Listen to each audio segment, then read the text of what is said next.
Well, we live out in the desert, and because of that, trees are more precious out here. So when residents in a Midland neighborhood, they heard that the city had planned on possibly cutting the trees to the curb on their street, and it stirred up the hornet's nest. Hunter Alcacer went over and talked to the neighbors about their concerns.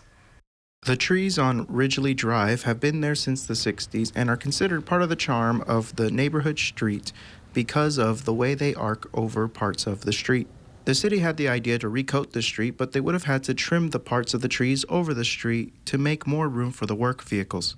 But residents understood it as they were going to cut the trees when they first were told about it. But thankfully, the city clarified to residents what was meant. I talked to Abe Langston at the transportation, who was the city transportation manager, and he was very cordial and helpful and told us that at this time, it's not in the budget to recoat or reseal this street, and that the company that they hired to do the trimming was not going to come down here. But he did say there is still that possibility that it may happen. Despite the initial misunderstanding, the residents understand why the trees would need to be trimmed at some point.